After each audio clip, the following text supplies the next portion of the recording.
हे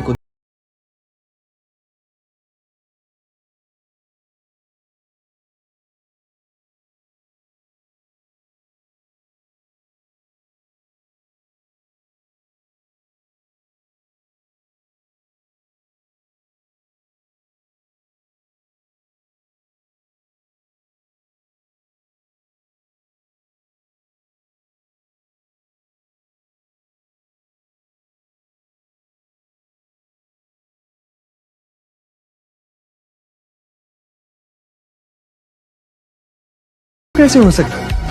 जिसके पास बुद्धि ही ना होगी उसे शांति कैसे मिल सकती है? वो तो शांति और अशांति में अंतर ही नहीं कर सकता, और जो शांति को अशांति से अलग तक नहीं कर सकता वो भला कैसे सुखी हो सकता है? हे पार्थ, जैसे पवन के झोंके नाव को भटका देते हैं, वैसे ही कामनाएं बुद्धि को भटका देती हैं। इंद्रियाणाम हि चरताम यन्मनो अनुविधीयते तदस्य हरति प्रज्ञाम वायुर्नावम वाम्भसि। इसलिए हे महाबाहो, अपनी इंद्रियों को अपने वश में रखो, स्वयं ही उनके वश में न हो जाओ। पार्थ, ये बात ध्यान से सुनो और समझो कि जब संसार सोता है तब मुनि जागता है, और जब संसार जागता है तब मुनि सोता है। ये सोना जागना क्या है केशव? ये रात दिन कैसे है? रात और दिन की तो मैंने बात ही नहीं की थी पार्थ, मैंने तो केवल सोने और जागने के विषय में बात की थी। सामान्य पुरुष की जाग हर क्षण कुछ पाने और भोगने के मोह में व्यतीत होती है।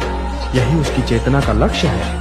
यदि उसे भूख लगी तो उसे भोजन चाहिए, यदि उसे प्यास लगी तो उसे जल चाहिए, यदि उसे ऋतुओं से अपना बचाव करना है तो घर चाहिए। उसकी सोच आत्मनिष्ठ है, परंतु मुनि अर्थात स्थितप्रज्ञ की सोच वस्तुनिष्ठ है। वो व्यक्तिगत भूख और ये बात ध्यान से सुनो और समझो। जो दूसरे को दुख देकर हंसता है, होनी उसे दुख देकर 100 बार रुलाती है। इसलिए दूसरों को दुख देने से पहले इतना अवश्य सोच लेना चाहिए, यदि इसी दुख का वज्र अपने सिर पर गिरे तो क्या होगा।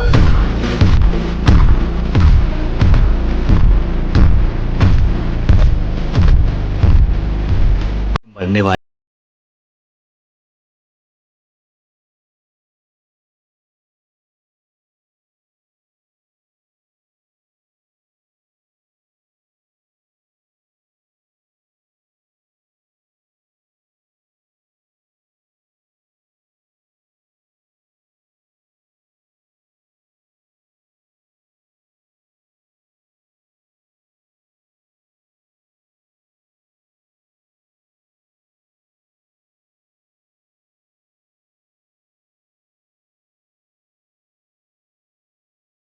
उद्धरेत आत्मना आत्मानम न आत्मानम अवसादयेत आत्मैव ह्यात्मनो बंधुः आत्मैव रिपुरात्मना।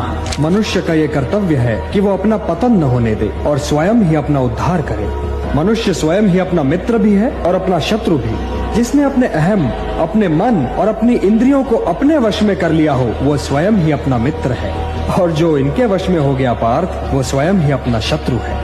जो शीतकाल और ग्रीष्म काल, सुख और दुख, मान और अपमान में शांत रहे और संतुलन रखे, वो जितेंद्रिय पुरुष सदैव परमात्मा में लीन रहता है। जीवन संतुलन का नाम है पार्थ, और संतुलित ढंग से जीने वाले मनुष्य का योग उसके दुखों को हर लेता है। जैसे वायु रहित स्थान पर दीपक की ज्योति निश्चल रहती है, वैसे ही मोह रहित योगी भी निश्चल रहता है। चंचल मन को मनमानी न करने दो पार्थ, उसे रोको और उसे अपने आत्मा का अधीन बनाओ। तुम्हारी उलझनों का यही उपचार है। मेरी ओर देखो पार्थ, मेरी ओर देखो। जिसे हर दिशा और हर वस्तु में केवल मैं ही दिखाई दूं, वो तो कभी भटक ही नहीं सकता। जो मुझे नहीं भूलता पार्थ, मैं भी उसे नहीं भूलता। वो तो सांसारिक जीवन व्यतीत करते हुए भी संसार से अलग और मेरे भीतर रहता है। हे अर्जुन, जो योगी सबके सुख दुख को अपना सुख दुख माने, वही परम श्रेष्ठ है। मेरे और तुम्हारे बहुत से जन्म हो चुके हैं, मुझे वो सारे जन्म याद हैं, परंतु तुम्हें याद नहीं है।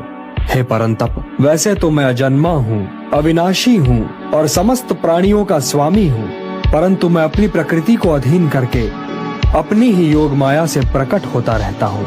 यदा यदा हि धर्मस्य ग्लानिर्भवति भारत अभ्युत्थानम् अधर्मस्य तदात्मानं सृजाम्यहम् परित्राणाय साधूनां विनाशाय च दुष्कृतां धर्म संस्थापनार्थाय संभवामि युगे युगे। हाँ पार्थ, मैं प्रकट होता हूँ, मैं आता हूँ। जब जब धर्म की हानि होती है तब तब मैं आता हूँ, जब जब अधर्म बढ़ता है तब तब मैं आता हूँ। सज्जन लोगों की रक्षा के लिए मैं आता हूँ, दुष्टों का विनाश करने के लिए मैं आता हूँ, धर्म की स्थापना के लिए मैं आता हूँ और युग युग में जन्म लेता हूँ।